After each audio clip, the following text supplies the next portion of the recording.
ஓம் Saravanabhava channel வாயிலாக உங்களை சந்திப்பதில் பெருமகிழ்ச்சி அடைகிறேன். இன்றைய பதிவு 5 கிரகங்கள் இணைவு, அதாவது கால சக்கரத்தினுடைய 11வது வீடான கும்பமனையில் 5 கிரகங்கள் இணையுது. என்னென்ன கிரகங்கள் அப்படின்னு பார்க்கும் பொழுது ராகு பகவான் இருக்கார், புதன் பகவான், சுக்கிரன், சூரியன், இந்த 4 கிரகங்கள் அங்கே இணைஞ்சிருக்கு. 5வது கிரகமாக செவ்வாய் மாசி மாதம் 11ஆம் தேதி, அதாவது 23/2/2026 அன்று செவ்வாய் பகவானும் அங்கே சேர்றார். அப்போ இந்த 5 கிரகங்கள் இணையும் போது ஏற்படக்கூடிய மாற்றங்கள், பலன்களை டீட்டெயிலாக நம்ம பார்க்க போகிறோம். அதே சமயத்தில் இந்த காலகட்டத்தில் குரு பகவான் வக்ர நிவர்த்தி அடைகிறது. எப்போ ஆகுறார் அப்படின்னா 11/3/2026 குரு பகவான் வக்ர நிவர்த்தி அடைகிறார். அப்போ குரு பகவானுடைய பார்வையில் இந்த 5 கிரகம் இருக்கும்போது ஏற்படக்கூடிய நல்ல விதமான மாற்றங்களை பற்றி பார்க்க போகிறோம். அதே சமயத்தில் இந்த பதிவை முழுவதுமாக பாருங்க. நிச்சயமாக ஏதாவது ஒரு ரூபத்தில் உங்களுக்கு யூஸ்ஃபுல்லாக இருக்குங்கிறதுல மாற்று கருத்து என்பது இல்லை. நம்முடைய சேனலை நீங்கள் ஃபஸ்ட்டு டைம் பார்ப்பவர்கள் என்றால் மறக்காமல் சப்ஸ்கிரைப் பண்ணிக்கிங்க.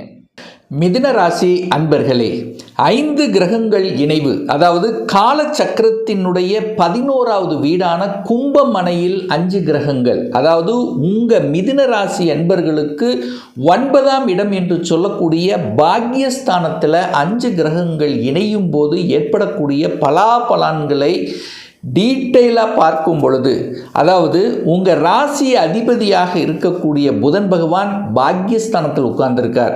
அதே சமயத்தில் 4க்குரியவன் சுகத்தை தரக்கூடிய புதன் பகவான் 9ஆம் இடமான பாக்யஸ்தானத்தில், சுக்கிர பகவான் 5க்குரியவன் பூர்வ புண்ணியஸ்தானத்தின் அதிபதி, பஞ்சமஸ்தானத்தின் அதிபதியான சுக்கிரனும் அதாவது உங்கள் ஜாதகத்துக்கு உங்கள் ராசிக்கு 9ஆம் இடத்துல, சூரிய பகவான் 3க்குரியவன் முயற்சி ஸ்தானத்தின் அதிபதி, தைரிய வீரியத்தை கொடுக்கக்கூடியவன், செவ்வாய் பகவான் அவரும் போய் இந்த மாதம் இணைய போகிறது.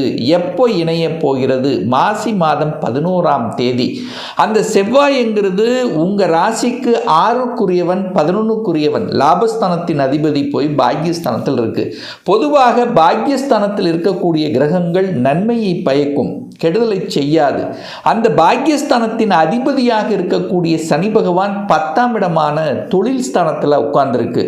அப்போ இந்த 5 கிரகங்கள் உங்கள் ராசிக்கு 3ஆம் இடம் என்று சொல்லக்கூடிய முயற்சி ஸ்தானத்தை பார்க்கின்ற காரணத்தால் நீங்கள் எந்த முயற்சி எடுக்கிறீர்களோ அந்த முயற்சிகள் அத்தனையும் வெற்றி கொடுக்கக்கூடிய ஒரு காலகட்டமாக இந்த மிதுனத்துக்கு அமைய இருக்கிறது.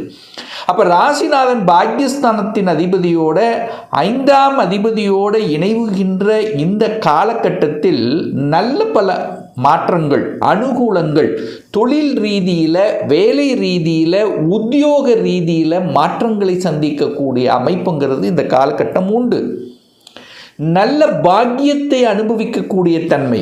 அப்போ ஒரு வேலையில் ஒரு ப்ரொமோஷன் கிடைக்கலன்னு ரொம்ப நாளாக ஏங்கி கொண்டிருக்கக்கூடிய மிதுனத்துக்கு இந்த காலகட்டம் உங்களுக்கு பாக்கியத்தை கொடுத்துரும், ப்ரமோஷனை கொடுத்துரும், இன்க்ரிமெண்ட்டை கொடுத்துரும். புரிந்து கொள்ளாதவர்கள் புரிந்து கொள்ளக்கூடிய தன்மை. சூரிய பகவான் பாக்கியஸ்தானத்திலிருந்து 3ஆம் இடத்தை பார்க்குறார், தன் வீட்டை பார்க்குறார்.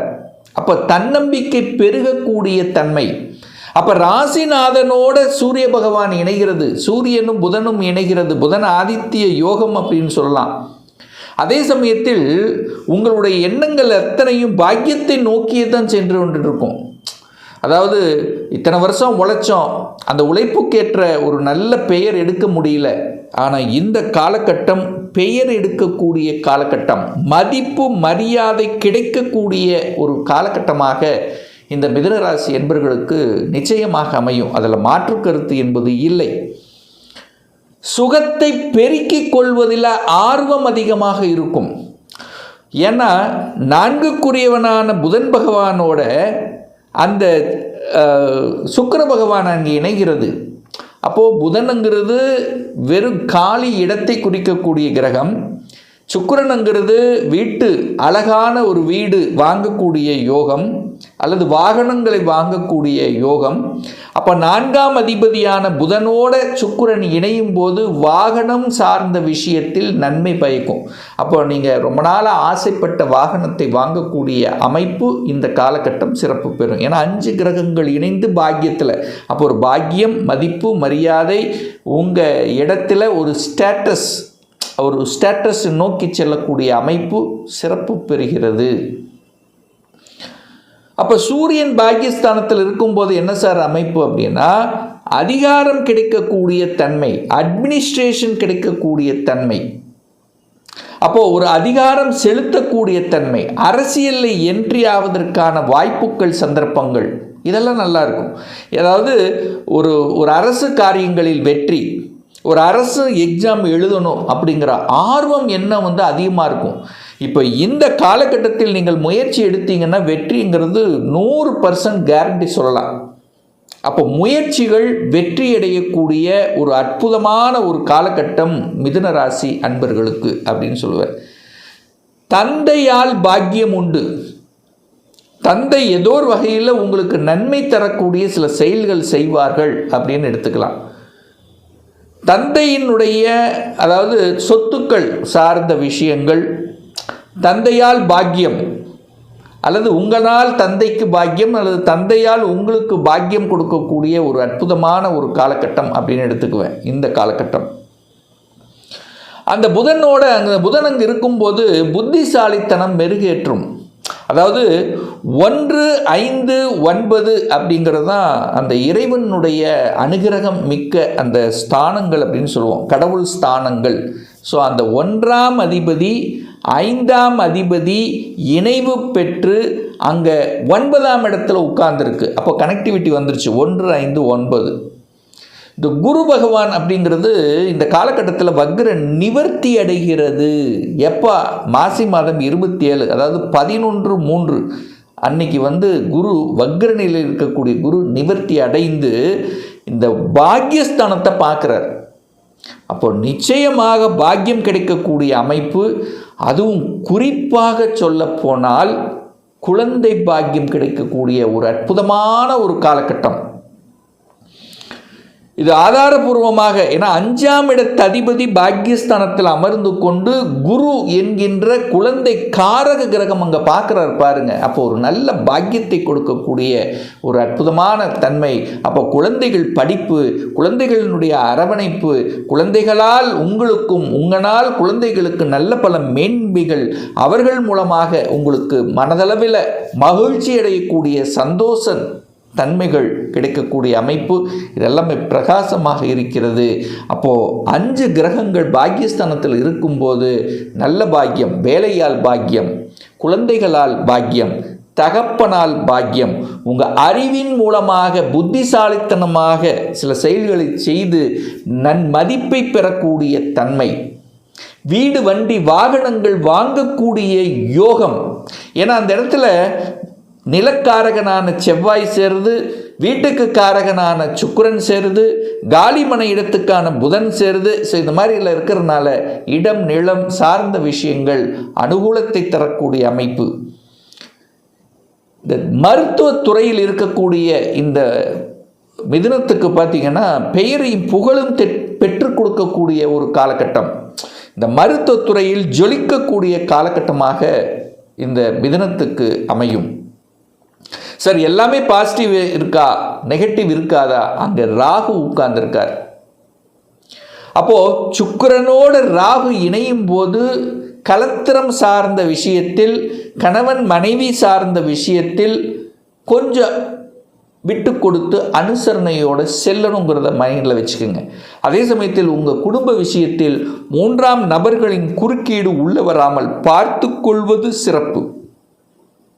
அப்போ ஆண்கள் பெண்கள் சார்ந்த விஷயங்கள், பெண்கள் ஆண்கள் சார்ந்த விஷயத்தில் கவனம், எச்சரிக்கை. அடுத்து புதனோடு ராகு சேரும்போது அங்கே என்ன ஆகுதுன்னா எழுத்து, புதன்னா எழுத்து, டாக்குமெண்ட். நீங்கள் எந்த ரிஜிஸ்ட்ரேஷன் பண்ணாலும் சரி, எந்த எழுத்து சம்பந்தப்பட்ட விஷயமாக இருந்தாலும் 100% செக் பண்ணணும் அப்படிங்கிறத ஞாபகத்தில் வைத்து கொள்ளுங்கள். அந்த சூரியனோடு ராகு சேர்றதுனால கண்டிப்பாக தகப்பனுடைய ஹெல்த்து, உடல்நலம் சார்ந்த விஷயத்தில் கொஞ்சம் கவனம், அதாவது 6ஆம் அதிபதியாக இருக்கக்கூடிய செவ்வாயும் அங்கே இருக்கார் அல்லவா, அப்போது அந்த இடத்துல கொஞ்சம் ஹெல்த்தில் அக்கறை எடுத்துக்கொள்வது நல்லது என்பதை ஞாபகத்தில் வச்சுக்கோங்க. மற்றபடி திருமணம் சார்ந்த விஷயங்கள் சக்சஸ், திருமணம் சார்ந்த அனைத்து விதமான சுப காரியங்கள் செய்யக்கூடிய நிகழ்வுகள் இந்த காலகட்டம் உண்டு. சந்தோஷத்தை தரக்கூடிய நிகழ்வுகள் உண்டு. 9ஆம் இடம் என்பது தூரதேச பிரயாணங்களை குறிக்கக்கூடிய இடம். அப்போ தூரதேசத்துக்கு செல்லக்கூடிய பாக்கியம், அதாவது தன்னுடைய சொந்த ஊரை விட்டு வெளியே நகருதல், ஸ்டேட் விட்டு ஸ்டேட் போகிறது, வெளிநாட்டுக்கு போகிறது, வெளிநாட்டு தொடர்புகளை கொடுப்பது, இது எல்லாமே உங்களுக்கு சிறப்பை தரக்கூடிய அமைப்பு இருக்குது. அதே சமயத்தில் பொதுநலத்தில் ஈடுபாடு இருக்கும். ஆன்மீக எண்ணங்கள், ஆன்மீக நாட்டங்கள் என்பது இந்த காலகட்டம் சிறப்பு பெறும். அதில் மாற்று கருத்து என்பது இல்லை. ஸோ லாபத்தை தரக்கூடிய, மனமகிழ்ச்சியை தரக்கூடிய நல்ல விஷயங்கள், குட் நியூஸ் தரக்கூடிய சில, அதாவது எதிர்பாராத நல்லவைகள் நடக்கக்கூடிய ஒரு அற்புத காலகட்டமாக இந்த மிதுன ராசி என்பவர்களுக்கு அமையும் என்று சொன்னால் அது மிகையாகாது. இன்னும் ஒரு துல்லிய பலன் வேணும், உங்கள் ஜாதகத்தை பற்றி தெரிஞ்சுக்கணும், ஒரு பர்சனல் கன்சல்டேஷன் எடுத்துக்கணும் என்று விருப்பப்படக்கூடிய அன்பர்கள் டிஸ்பிளே தெரியக்கூடிய நம்பருக்கு வாட்ஸ்அப் மூலியமாகவோ ஃபோன் கால் மூலியமாகவோ தொடர்பு கொண்டு நேரடியாகவோ அல்லது ஆன்லைன் மூலமாகவோ அப்பாயின்மெண்ட் பெற்றுக்கொண்டு கன்சல்டேஷன் எடுத்துக்கலாம். நம்மளுடைய அலுவலகம் கோயம்புத்தூரில் அமைந்துள்ளது. அதாவது கோயம்புத்தூரிலிருந்து மேட்டுப்பாளையம் செல்லும் வழியில் வெள்ளக்கிணர் பிரிவு அன்னபூர்ணா ஹோட்டலுக்கு பக்கத்தில் அமைந்துள்ளது. பிரியர் அப்பாயின்மெண்ட் வாங்கிட்டு நேரடியாக கன்சல்டேஷன் எடுத்துக்கலாம். மீண்டும் ஒரு நல்ல பதிவில் உங்களை சந்திக்கும் வரை உங்களிடமிருந்து விடைபெறுவது உங்கள் அஸ்ட்ராலஜர் டாக்டர் சதீஷ்.